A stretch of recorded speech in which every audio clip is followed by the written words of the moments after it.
इसकी बहुत सारी वजह है, क्योंकि वो मैं आपको बोल भी नहीं सकती उतना। किसी बात है, हमारी कुछ ऐसी बहनें थी जंगल इलाके के रहने वाली, जिनको आज तक पता भी नहीं था कि गैस क्या था, कि लकड़ी जला जला के उनकी आंखें खराब हो रही थी।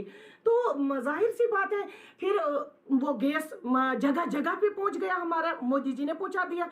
उसके बावजूद जो हमारे किसान थे, जो अपनी ज़मीन कोई ना मतलब उससे उनका गुजारा होता था, आज तक जो उनके पैसे आते थे उनको पता भी नहीं होता था कि किसान के भी कोई पैसे आते हैं। तो इस बार जो मोदी जी ने वो ऐसी स्कीम निकाली, उनके सीधे डायरेक्ट अकाउंट में पैसे आ गए।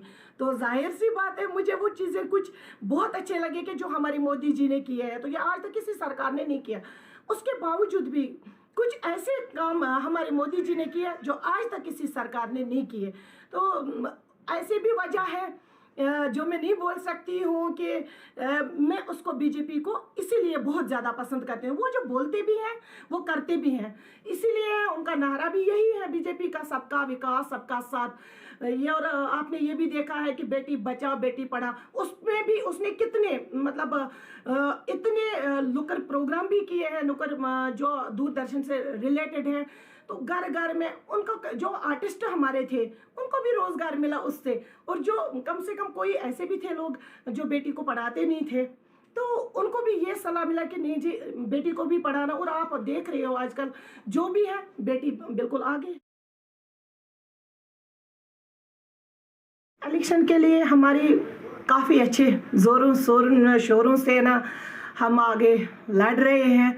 तो हमें इंशाल्लाह ये उम्मीद है कि इस बार जो लोग हैं वो अपना वोट ज़ाया नहीं करेंगे। वो पक्का इस बार वोट ध्यान के, समझ के, सोच के अपना वोट वो बीजेपी को ही देंगे। क्योंकि इस वक्त जो पीडीपी एनसी ने जो पहले बोला था कि हम इलेक्शन नहीं लड़ेंगे, तो हम झंडे को हाथ नहीं लगाएंगे जब तक हमें 370 वापस नहीं देंगे, लेकिन ऐसा कुछ नहीं हुआ। तो उन्होंने अपने बंदे फिर भी खड़े कर दिए, वो वही जानते हैं क्यों किए।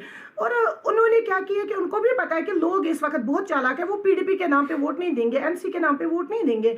तो इन्होंने इस वक्त आज़ाद लोग भी खड़े कर दिए। तो ये अब लोगों को ऊपर डिपेंड है कि वो आज़ाद उम्मीदवारों को कितना चुनेंगे, क्योंकि वही आज़ाद उम्मीदवार पीडीपी के हैं, वही आज़ाद उम्मीदवार एनसी के हैं।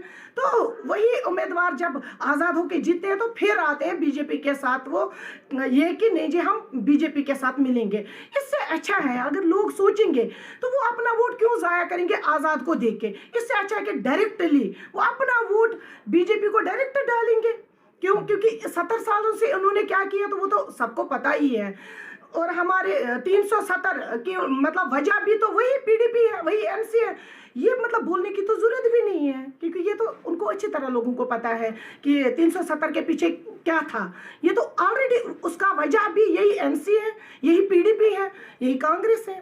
तो हमारी बीजेपी की सरकार जो वादे करते हैं तो वो तो हम निभाते भी हैं।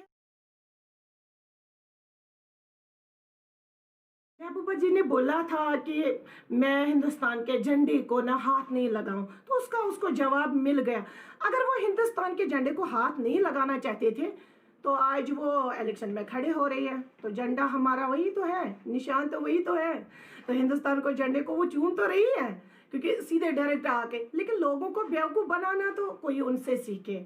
तो मेरा यही है कि लोग इतने समझदार हैं, उनको आजकल ये सारा समझ में आता है, मेरे बोलने से कुछ नहीं है। लोग काफ़ी समझदार हैं। वो पहले ज़माने बेचारे कुछ लोग थे कि उनको मतलब शराफत से चल, लेकिन आजकल के सारे लड़के यूथ के हैं, वो तो पढ़े लिखे लड़के हैं, पीजी करके लड़के हैं, एमए करके लड़के हैं, ग्रेजुएशन करके लड़के। तो उनको मैं क्या समझाऊँ, वो तो खुद ही समझदार है। तो उनको मेरे बोलने से या मेरी बात वो सुनेंगे, उनको उससे कोई फ़र्क नहीं पड़ेगा, क्योंकि वो काफ़ी समझदार है। तो वो तो जाहिर सी बात है, उनको तो पता चल गया होगा कि पीडीपी और एनसी क्या चाहता है, कांग्रेस क्या चाहता है, तो वो तो उनको जवाब मिल